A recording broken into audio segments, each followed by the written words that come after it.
Bonjour, je m'appelle Kopakani. Ce matin, j'ai un message très important pour toi. Ce message, c'est tout simplement Jésus. Ce message, c'est tout simplement l'amour de Jésus envers nous, envers moi, envers toi. Mes chers amis, il y a une seconde mort. Il y a une seconde mort qui existe après cette mort que nous voyons tous les jours, après cette mort où certains nous ont précédés, certains que nous avons eu à enterrer, certains qui sont partis avant nous. Il y a une seconde mort.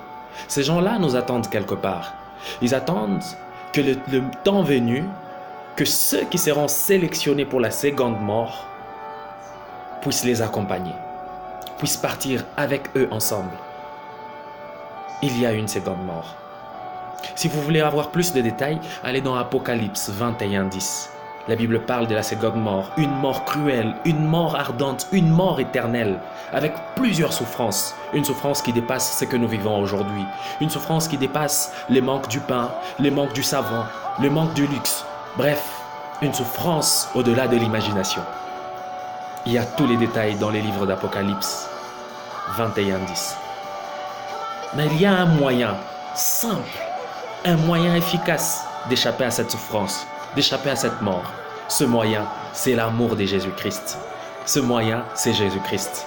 Je vous invite tous à aimer. Je vous invite tous à accepter Jésus comme Seigneur et Sauveur.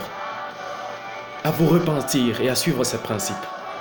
Il dit dans Jean 3,16, certains connaissent bien ce verset, il dit dans Jean 3,16, « Je vous donne mon Fils unique, afin que qui croit en lui ne périsse pas, mais qu'il ait la vie éternelle. » Alléluia, qu'est-ce que c'est merveilleux.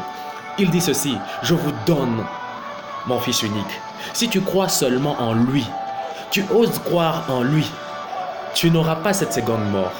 En tout cas, tu n'auras pas cette seconde mort. Elle ne va pas te toucher, mais tu auras une vie éternelle.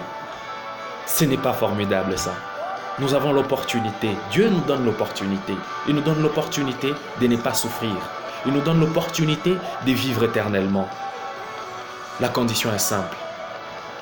Croire en lui comme Seigneur et Sauveur. Parce que oui, il est Seigneur et Sauveur. Il a coulé son sang pour nous. Il a souffert pour moi, pour toi. Croire en lui. Et nous avons la vie éternelle. Je vous invite donc à croire en lui. Je vous invite donc à connaître et à savoir ses principes afin de vivre éternellement. Ce matin, vous avez deux choix. Soit de vivre éternellement heureux, soit encore de vivre éternellement dans la souffrance. J'espère que vous ferez le bon choix. Excellent.